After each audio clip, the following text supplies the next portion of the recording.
I'm Olivia Mitchell, 32, and I've spent 5 years building my tech company in silence, while my family believed I was wasting my potential.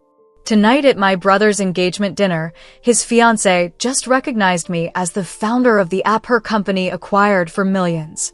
The look on my parents' faces when she whispered, "Wait, you're the founder of Nextech?" That moment was worth every holiday dinner where they pitted me. My brother's jaw is still on the floor. If you're watching this from a place where your dreams are dismissed, hit like and subscribe below. Growing up in Highland Park, a pristine suburb north of Chicago, meant living under certain expectations. My father, Richard Mitchell, wasn't just a surgeon. He was the surgeon that other doctors consulted when cases became complicated. My mother, Diana, commanded courtrooms as a corporate attorney who never lost a case. And then there was my brother Jason, 4 years older and the perfect firstborn who followed our father's path into medicine without a single misstep. Our home was beautiful but evaluative. The dinner table wasn't just for eating, it was for reporting achievements. Mom would start most evenings with, "So, what did everyone accomplish today?" Jason always had something impressive: perfect test scores, science fair victories, volunteer hours at prestigious hospitals. When my turn came, my answers never quite measured up. I built a website for fun, I once announced at 15, genuinely proud of teaching myself HTML and CSS over a weekend. "That's nice, honey," Mom replied with that particular smile that didn't reach her eyes.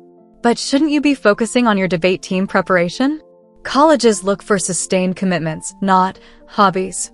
Dad would nod along, already turning to ask Jason about his advanced biology project. The message was clear: computers were toys. Real achievement happened in operating rooms and courtrooms. My bedroom became my sanctuary, where I could dive into programming languages and tech forums without judgment. While Jason's walls displayed framed academic awards, mine had printouts of code and sketches of app interfaces. I'd stay up until 2 a.m. learning Python and JavaScript, then drag myself through chemistry class the next day. Not that my parents noticed my exhaustion, unless it affected my grades. When I was 16, I developed a program that helped organize my school's massive annual fundraiser. The event coordinator, Mrs. Winters, was amazed when my software cut their planning time in half. "Your daughter has a remarkable talent," she told my parents at a school function. "Oh, Olivia has many interests," Mom replied diplomatically. "But we're focusing on getting her law school prerequisites in order." I wasn't even planning to apply to law school, but they'd already decided my future. The regional coding competition during my junior year marked a turning point. After months of preparation, I qualified for the finals with an inventory management system I'd built. The competition fell on the same Saturday as Jason's medical school acceptance celebration. "We're so sorry, sweetie," Mom said, not looking particularly sorry at all. "But your brother's worked his entire life for this. You understand, right? Maybe next time." I competed alone, the only student without family support, and won first place. The judges, professional software engineers, told me I had natural talent and vision beyond my years. I came home clutching my trophy to find our house full of relatives celebrating Jason. My achievement warranted a quick, "That's wonderful, dear," from Dad before he returned to toasting my brother. That night, I made a decision. I would succeed on my own terms, without their validation. I would build something they couldn't dismiss or minimize. Something that would force them to see me. Senior year brought college applications and parental pressure to apply to Ivy League schools with strong pre-law programs. Instead, I applied to state universities with excellent computer science departments. When my acceptance to Illinois Tech arrived along with its generous merit scholarship, my parents reacted as if I'd announced plans to join the circus. "You're throwing away your potential," Dad said, disappointment evident in every syllable. "Your test scores could get you into Yale." "Computer science?" Mom questioned, her voice rising. "That's not a field for someone of your capabilities." What they meant was, "That's not a field worthy of a Mitchell." "Jason, home from his first year of medical school, tried to mediate in his well-meaning but condescending way. Maybe it's just a phase, Mom. Let her get it out of her system before law school. I left for college that fall with my parents' expectations weighing on me, but also with a lightness I hadn't felt before. Finally, I could immerse myself in what I loved without constant judgment. What my family called failure, I recognized as the first step toward finding my own path. College was liberation. At Illinois Tech, I wasn't the daughter who was squandering her potential on computer games. I was Olivia, the student who professors singled out for her innovative approaches to programming challenges. For the first time, I found myself surrounded by people who spoke my language and valued what I could do. During sophomore year, I met Emma Rodriguez in my advanced programming class. While most students struggled with the final project, Emma and I finished it in half the assigned time and added extra features just for fun. We started grabbing coffee after class, staying until the campus cafe closed, talking about technology and its untapped potential. The healthcare system is broken, Emma said one night, her laptop open to an article about medical communication failures. Her mother had been misdiagnosed 3 times before finally receiving proper treatment for lupus. Doctors can perform miracles, but they can't communicate with each other or their patients effectively. That conversation sparked something. Over the next week, we sketched ideas on napkins and whiteboards, envisioning a platform that would revolutionize how medical information flowed between providers and patients. By semester's end, we had the skeleton of what would eventually become Nextech. Summer break meant returning home, where nothing had changed. At family gatherings, the first question relatives asked Jason was about his medical residency. The first question they asked me was when I was switching to a real major. I started giving vague answers about studying technology that allowed conversations to move on quickly. Computer stuff is getting popular, my uncle would say with a dismissive wave. I'm sure you can find some entry-level job when you graduate. Maybe IT support? What they didn't know, Emma and I were spending every free moment building our prototype. We worked from her parents' garage in Chicago, a space they'd generously cleared for us. Her family brought us sandwiches and asked questions about our progress. The contrast with my own family couldn't have been starker. By junior year, we had a working beta version. We entered entrepreneurship competitions, winning enough prize money to file patents and incorporate our business. A professor connected us with Dr. Harriet Chin, a frustrated hospital administrator who became our first advisor and eventually our first paying client. This could transform patient outcomes, Dr. Chin told us after seeing our demo. How soon can we implement a pilot program? Meanwhile, at Thanksgiving dinner my senior year, my father cornered me by the dessert table. Diana and I have been talking, he said, using my mother's name in that way that signaled a united parental front. We're concerned about your job prospects. Jason can help you get an administrative position at his hospital. Something stable while you figure things out. I took a deep breath. Actually, I'm working on starting a business. His laugh wasn't cruel, just incredulous. A business? Olivia, be serious. You need experience before you can think about entrepreneurship. Get a real job first. That was the last time I tried to share my professional life with my family. It hurt too much to have something I poured my heart into treated as a childish fantasy. Emma and I graduated and moved into a tiny apartment in Chicago's South Loop. We lived on ramen and coffee, coding until our eyes burned, taking side gigs building websites to pay rent. Our first office was a corner desk at a co-working space we could barely afford. Nextech slowly gained traction. A small angel investment from one of our competition judges allowed us to hire our first employee, a brilliant developer named Tyler. We landed a contract with a regional medical center, then another with a network of outpatient clinics. When I called home, conversations remained superficial. Work is fine, I'd say when asked. They never pressed for details, assuming fine meant I was getting by in some entry-level tech support role. At Christmas that year, Jason announced his engagement to a pharmaceutical sales representative. My parents beamed with pride while relatives asked about wedding plans. Later, my mother found me alone in the kitchen. "You know, Olivia," she said, refilling her wine glass, "Jason's friend Mark is single. He's finishing his residency in neurology." I could arrange an introduction. The subtext was clear. At least I could marry success if I couldn't achieve it myself. What my family didn't see, our user base growing exponentially, hospitals reporting reduced errors and improved patient satisfaction, medical journals beginning to take notice of our platform's impact. "We need to talk about scaling," Emma said one morning, spreading investor meeting invitations across our desk. "We can't keep up with demand." By the time I turned 26, Nextech had 30 employees and had raised $5 million in venture capital. I had moved into a modest but beautiful apartment overlooking Lake Michigan and could afford to pay off my student loans. Still, when I visited my parents, I drove my old college car and wore simple clothes, allowing them to maintain their narrative about my struggle. It wasn't entirely about proving them wrong anymore. It was about protecting something precious from people who had never valued it. I wanted success on my terms, not as a concession that my path was valid after all. The distance between my two worlds grew. In one, I was a rising tech entrepreneur whom industry publications were beginning to notice. In the other, I was the daughter who had failed to live up to her potential. The cognitive dissonance was sometimes overwhelming.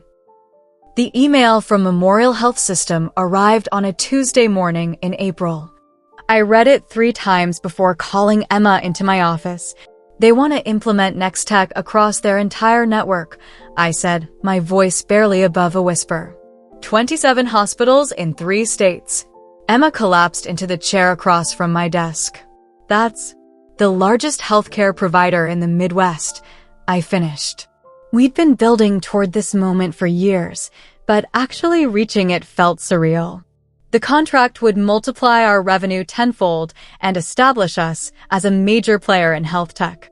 Within hours, our phones were ringing with calls from other hospital systems interested in what Memorial had seen in us. The following month brought our first acquisition offer from a larger tech company, $30 million.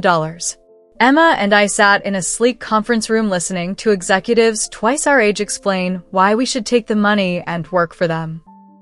"It's a generous offer," Emma said as we walked back to our office. "It is," I agreed. "And we're turning it down." We both knew Nextech was worth more than money. It was about building something that actually helped people, something that mattered. We weren't ready to give up control. 2 weeks later, venture capital firm Sierra Partners offered $30 million for a minority stake, valuing our company at over $100 million. This time, we accepted. The investment would allow us to expand without losing our vision. When the press release went out, I requested that only my first name be used. Olivia, co-founder and CEO, the articles read, usually with Emma's photo beside a silhouette with my name. It wasn't about hiding, exactly. It was about controlling my narrative. "Don't you want recognition?" Emma asked after an industry conference where I deliberately kept a low profile. "You've earned it." "I do," I admitted. "Just not yet. And not from strangers." What I couldn't articulate, even to Emma, was my complicated relationship with validation. I wanted my family to see me, truly see me, but I wasn't sure I could handle them taking credit for my success or minimizing it once it became undeniable. I needed this to be mine completely before I shared it. Besides, there was something powerful about building an empire in silence. In tech circles, I was becoming known as the ghost founder, the brilliant but camera-shy woman behind Nextech's revolutionary platform. The mystery only enhanced my reputation. The profile in TechWorld magazine came next. They wanted photos of both founders, but I negotiated. Just Emma's clear image and me photographed from behind, looking out over our growing office. The article praised our innovation and leadership without delving into my background. Just how I wanted it. At 28, I was a multimillionaire on paper. I bought a stylish condo in downtown Chicago, but kept it minimal and unassuming. When relatives asked about my apartment, I described it vaguely as a small place with roommates, allowing them to believe I was still struggling. My circle of trust remained tiny. Emma knew everything, of course. My assistant, Kayla, understood the family situation after organizing one too many declined invitations to Mitchell family events. My therapist, Dr. Winters, helped me process the conflicting emotions of success without recognition. "What are you waiting for?" Dr. Winters asked during one session. What would make it the right time to tell them? I considered the question seriously. I want it to be so undeniable that they can't explain it away. So big that they can't take credit for it or tell me I just got lucky. And I want to be completely at peace with never getting their approval. So if they still don't give it, I'll be okay. Dr. Winters nodded thoughtfully. And are you working toward that peace? Every day, I said. And I was. Building Nextech wasn't just about creating innovative technology. It was about creating myself, separate from the expectations that had defined my early life. The irony wasn't lost on me that my brother had followed our father into medicine, yet I was the one revolutionizing healthcare. Nextech was now being used by over 200 medical facilities nationwide. Studies showed it reduced communication errors by 43% and improved patient satisfaction scores by 38%. Every few months, usually after some family gathering where I'd been subtly pitted, I would pull up our company valuation and user statistics. Not from vanity, but as a reminder that external validation wasn't the measure of worth. The numbers helped ground me when old insecurities threatened to resurface. Then came the rumors of potential acquisition by Horizon Health Technologies, one of the largest health software companies in the country. Their initial outreach was tentative, feeling out whether we might entertain an offer after turning down several others. They're talking $200 million minimum, Emma said after an exploratory lunch with their development director. $200 million. A figure that would make headlines that would be impossible for even my achievement-oriented family to dismiss. Part of me wondered if this might finally be the moment to step out of the shadows. But another part hesitated. Was I really ready for my worlds to collide? What would it mean to suddenly be seen by the people who had spent a lifetime looking past me? I didn't have much time to consider these questions. Life was about to force my hand in the most unexpected way. The call from my mother came on a Sunday afternoon as I was reviewing quarterly projections. Olivia, wonderful news, she announced without preamble. Jason and Sophia have set a date. Labor Day weekend. They're planning an engagement dinner next month at Bluebird. You'll need to clear your calendar. Bluebird was Chicago's newest Michelin-starred restaurant, impossible to get into without connections or a 3-month wait.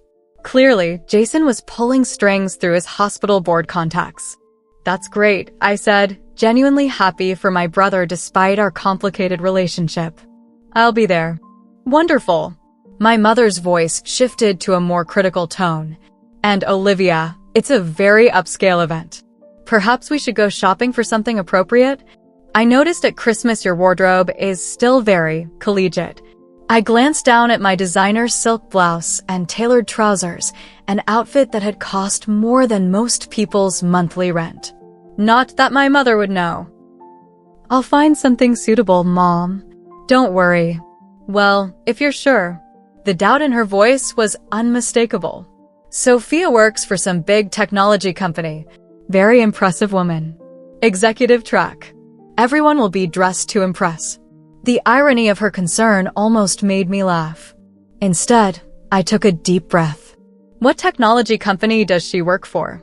Oh, something about health systems. Horizon something? I don't recall exactly. Jason says they're very important in their field. My heart skipped a beat. Horizon Health Technologies. The company currently negotiating to acquire Nextech for hundreds of millions of dollars. This couldn't be coincidence. Mom, do you know Sophia's last name? I asked, trying to keep my voice casual. Winters. Sophia Winters. Why do you ask? Sophia Winters.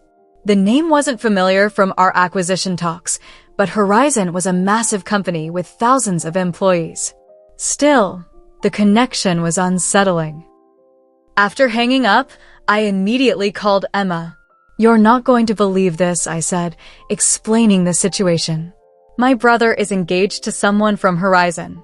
"That's quite a coincidence," Emma replied carefully. "Do you think it will complicate the acquisition?"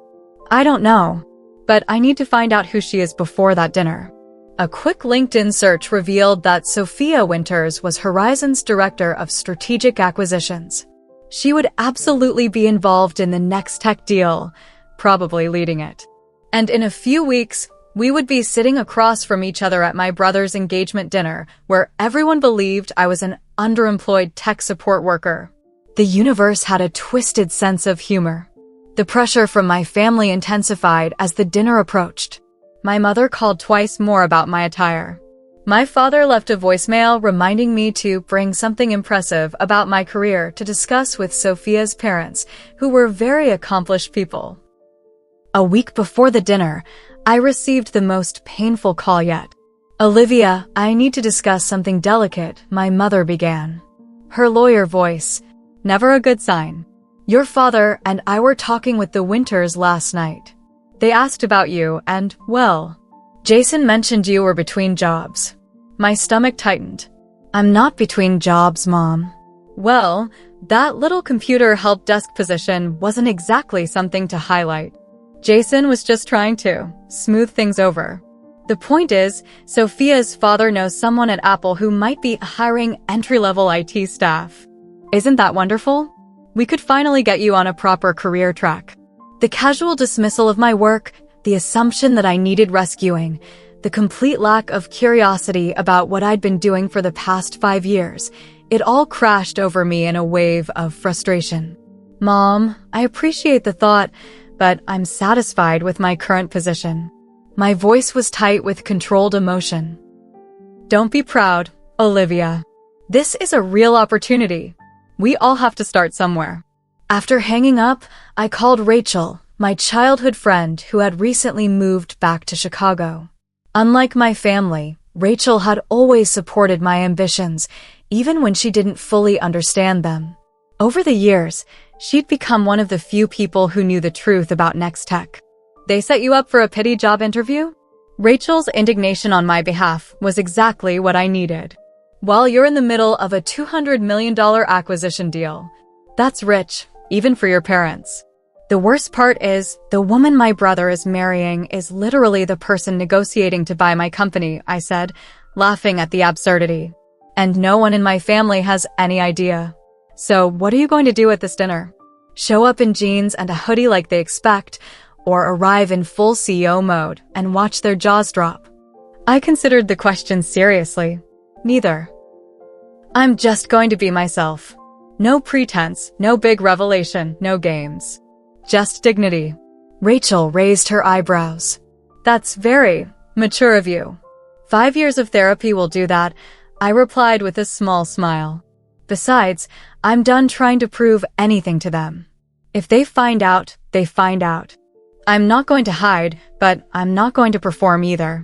The night before the dinner, Horizon's final acquisition offer arrived, $215 million, with conditions that would keep Emma and me at the company for at least 3 years post-acquisition. We were officially on the verge of becoming centimillionaires. As I selected a simple but elegant black dress for the dinner, I felt strangely calm. Whatever happened tomorrow night, I knew my worth now. No one could take that away from me. Bluebird Restaurant lived up to its reputation. Crystal chandeliers cast a warm glow over blue velvet banquettes and tables set with gleaming silver. A wall of windows overlooked the Chicago River, the city lights reflected in its dark surface. I arrived exactly on time, not early enough to help with arrangements as my mother had suggested, nor late enough to make an entrance. Just punctual and dignified, like the businesswoman I was. The hostess led me to a private dining room where my family had already gathered. My father stood by the bar in animated conversation with an older man I assumed was Mr. Winters.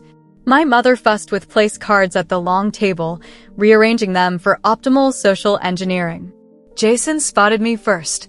"Liv, you made it." He crossed the room and embraced me with the easy confidence of someone who has never questioned his place in the world. "Come meet Sophia." She stood by the window, tall and elegant in a burgundy dress, her dark hair swept into a sophisticated updo. I recognized her immediately from Horizon's executive page, though I'd never seen her in person during our negotiations, which had been handled through intermediaries until this final stage. "Sophia, this is my sister, Olivia," Jason said with the slightly apologetic tone he always used when introducing me to his accomplished friends. "It's so nice to finally meet you," Sophia said warmly, extending her hand. "Jason talks about you all the time." I wondered what exactly he said, but smiled and shook her hand. "Congratulations on your engagement. I'm happy for you both." My mother appeared at my elbow. "Olivia, I see you found something to wear." "That's nice." The pause spoke volumes.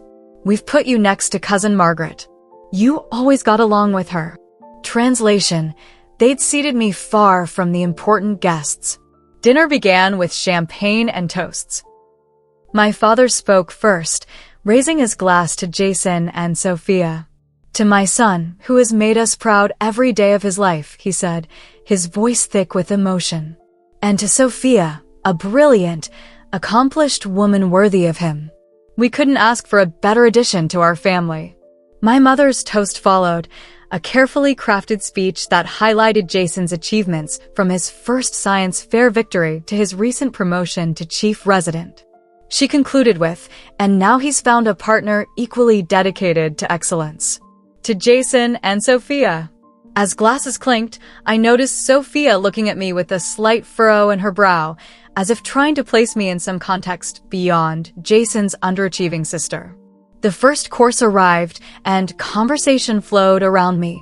Cousin Margaret asked about my job situation with the delicate approach of someone inquiring about a terminal illness. "I'm in health technology," I said simply. "Database management." Not untrue, just dramatically understated.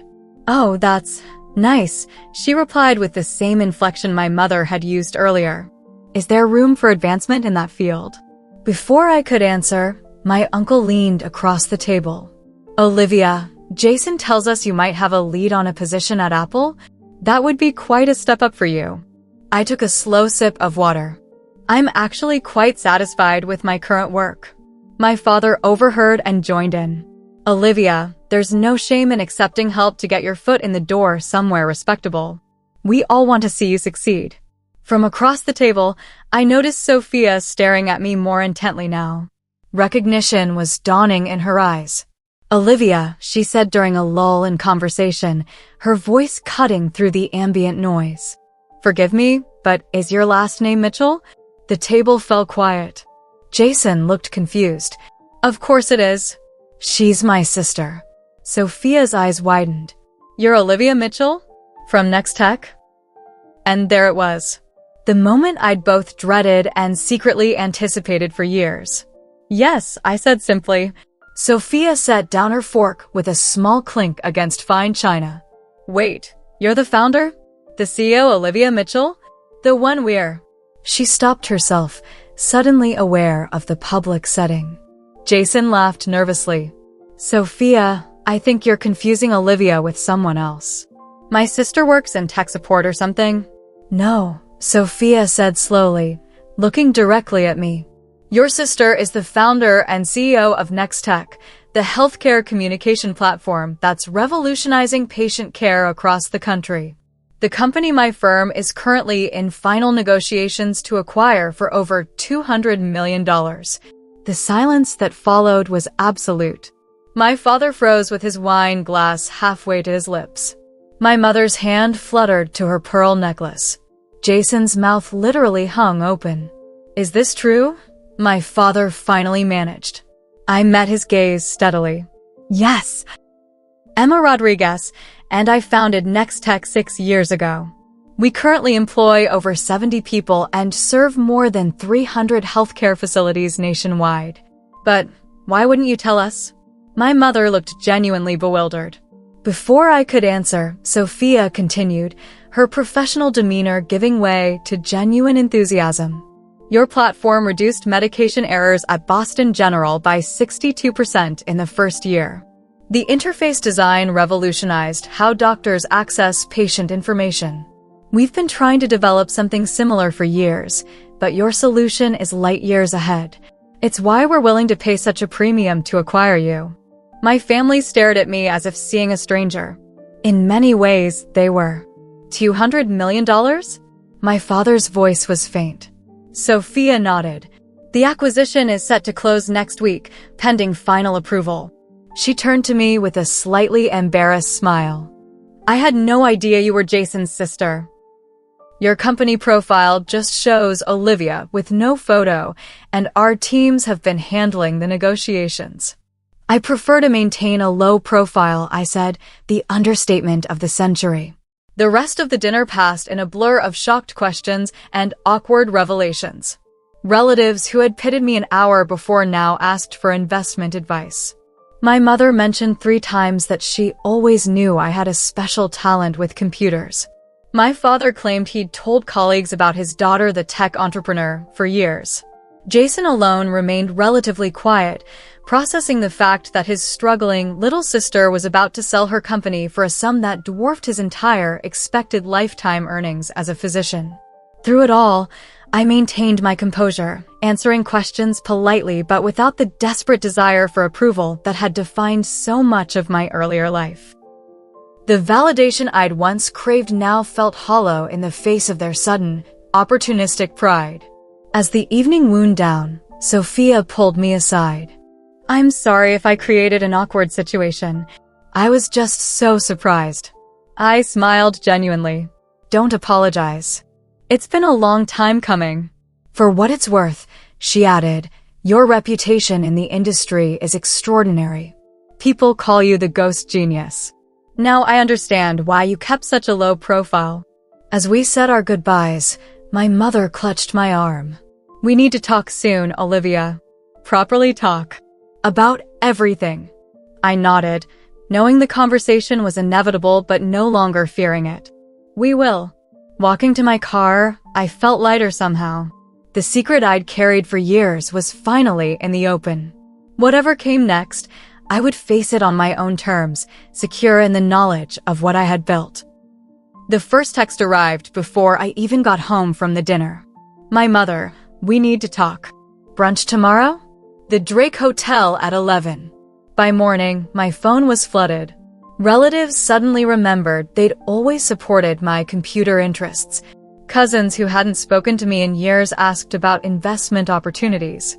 Jason sent 3 separate messages, each more confused than the last, culminating in a simple, "Why didn't you tell me?" I replied only to my parents, agreeing to brunch. Some conversations needed to happen in person. The Drake's dining room was elegant and discreet, perfect for the difficult conversation ahead. My parents were already seated when I arrived, both dressed impeccably as if for an important business meeting rather than family brunch. Olivia, my father stood, awkwardly oscillating between his usual perfunctory greeting and something more befitting a daughter he'd just discovered was wildly successful. He settled on an uncomfortable hug. You look well. My mother was less restrained. Darling, we have so much to discuss. I've been reading all about Nextech this morning. The innovation awards, the funding rounds, the user growth statistics. Why would you keep all this from us? We're your family. I took a deep breath. I think you know why. I certainly don't, my father replied, his tone defensive. We've always supported your pursuits. The waiter arrived with coffee, giving me a moment to compose my thoughts. Once he left, I looked directly at my parents. You never took my interest in technology seriously. Every time I tried to share my work with you, it was dismissed as a hobby, something to get out of my system before finding a real career. After a while, it was easier to stop trying. That's not fair, my mother protested. We just wanted what was best for you. The technology field seemed so uncertain. What you wanted was for me to follow a path you understood and approved of, I corrected gently. When I chose differently, you treated it as failure. My father leaned forward. We always knew you had potential, Olivia. We were just pushing you to excel. No, I said firmly. You were pushing me to conform. There's a difference. Well, clearly it worked out, he countered. Look at what you've accomplished. Perhaps our pushing helped motivate you. It was the exact response I'd feared and expected. Taking credit for success they'd played no role in, rewriting history to cast themselves as supportive mentors rather than dismissive critics. Dad, do you remember telling me to get a real job at Thanksgiving 5 years ago? Or suggesting I take an administrative position at Jason's hospital because my own work wasn't viable? Mom, do you remember arranging a pity job interview for me just last week? My mother had the grace to look embarrassed. We were concerned about you. You never shared any details about your work. How were we supposed to know? You could have asked. Really asked, with genuine interest, not just waiting for an answer that confirmed what you already believed about me. The conversation continued through eggs Benedict and mimosas, painful but necessary. My mother vacillated between defensiveness and attempts at reconciliation. My father, true to form, tried to maintain his authority by suggesting he'd always seen my hidden potential. Your brother always spoke highly of your intelligence, my mother offered, as if Jason's approval legitimized me retroactively. I know you both love me, I said finally, but love without respect or understanding isn't enough. I needed you to see me for who I actually was, not who you wanted me to be. We parted with tentative plans to have dinner the following week, a first step toward whatever our relationship might become. It wasn't the cathartic resolution of a movie scene, but real healing rarely is. Jason appeared at my apartment that evening, unannounced. I brought wine, he said awkwardly, holding up an expensive bottle of Cabernet. Figured we might need it. I let him in, somewhat surprised by his initiative. My sleek penthouse with its floor-to-ceiling windows and minimalist design was a far cry from the struggling existence he'd imagined for me. Nice place, he said, looking around. Really nice. Thanks. We settled in my living room, glasses of wine in hand, the Chicago skyline glittering beyond the windows. So, he began, I've been an ass. The blunt admission startled a laugh out of me. Not entirely. No, I have. I bought into this whole narrative about you struggling or being lost or whatever. I never really asked you about your work. Actually asked. No, you didn't. He swirled his wine thoughtfully. I think I liked being the successful one. The one who made Mom and Dad proud. It was comfortable. His honesty disarmed me. I'd expected excuses or the same revisionist history our parents had attempted. For what it's worth, he continued, I'm sorry. And I'm really impressed by what you've built. Sophia hasn't stopped talking about your platform. Apparently, you're some kind of genius. I just built something I believed in, I said. Something that actually helps people. Like what I try to do as a doctor, he nodded. Just on a much larger scale, apparently. We talked for hours, really talked, perhaps for the first time as adults. He asked genuine questions about Nextech, about the challenges of building a company from nothing. I asked about his medical work and found myself actually interested in his answers when they weren't presented as evidence of his superiority. As he was leaving, he paused at the door. Sophia really likes you, you know. She was mortified about outing you at dinner, but she's hoping you two might become friends. Especially if you'll be working together after the acquisition. I'd like that, I said, surprised to find I meant it. Over the next few weeks, as the acquisition moved toward completion, my family relationships entered unfamiliar territory. My parents oscillated between genuine attempts to understand my work and reflexive behaviors born from decades of seeing me through a particular lens. There were uncomfortable lunches where my father tried to give me business advice and awkward phone calls where my mother asked if I was eating properly despite my busy CEO schedule. But there were also moments of genuine connection. My father asked to see Nextech's platform and listened attentively as I explained its features. My mother admitted that she'd never really understood technology, but was proud of what I'd created. Small steps, but meaningful ones. The most unexpected development was Sophia's role in bridging the gap between my worlds. As both my future sister-in-law and my professional colleague, she had a unique perspective on the Mitchell family dynamics. "Your parents are trying," she told me over coffee one afternoon. "They just don't have the vocabulary for this version of success. They're learning a new language." "A language you seem to speak fluently," I observed. She smiled. "I grew up with parents who measured worth by academic degrees and professional titles. It took me years to realize there are many paths to a meaningful life. Maybe I can help translate a bit." And she did, gently educating my family about the tech industry, contextualizing my achievements in terms they could understand, and occasionally giving them a reality check when they slipped into old patterns. Her efforts weren't always successful, but they helped ease the transition to our new reality. The acquisition closed on schedule, transforming Emma and me into centimillionaires overnight. The press release mentioned both our full names and included professional photos, my first public acknowledgement as Nextech's co-founder. The ghost genius was finally stepping into the light. 6 months after my brother's engagement dinner, life had found a new rhythm. The Nextech acquisition had closed successfully, and I now led the innovation division at Horizon Health Technologies.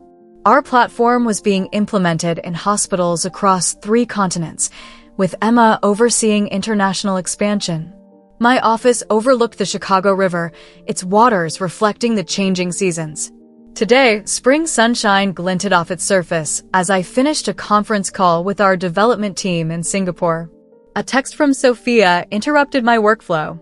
"Reminder, dinner at your place tonight. I'm bringing that wine you liked. Jason says he's making dessert, so expect emergency cupcakes from the bakery when he inevitably burns something." I smiled.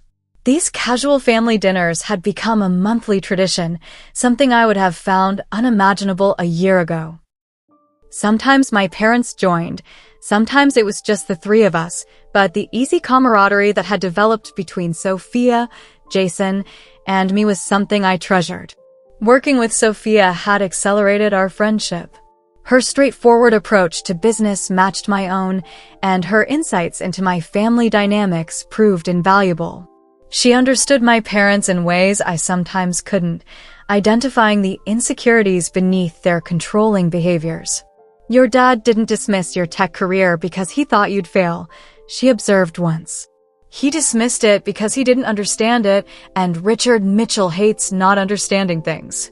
My relationship with Jason had transformed most dramatically. Without the hierarchy of successful doctor and struggling sister, we discovered common ground. Both of us were driven, detail-oriented perfectionists who genuinely wanted to improve healthcare. Now we traded ideas instead of judgments. My parents were trying. That was the most accurate description. We had established new boundaries, with my mother no longer offering unsolicited advice about my appearance, and my father making visible efforts to ask questions about my work without immediately suggesting improvements.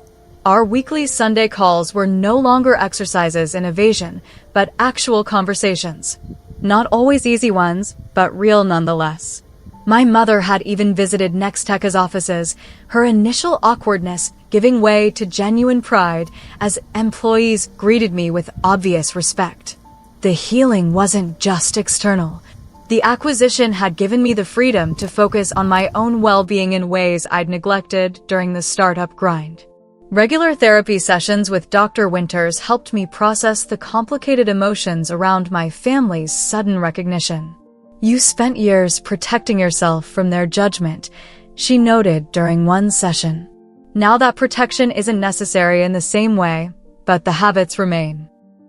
It's okay to let some of those walls down gradually." I'd taken her advice, not just with family, but in building a broader support network. Rachel remained my oldest and most trusted friend, but I'd also connected with other women entrepreneurs through mentoring programs and industry events.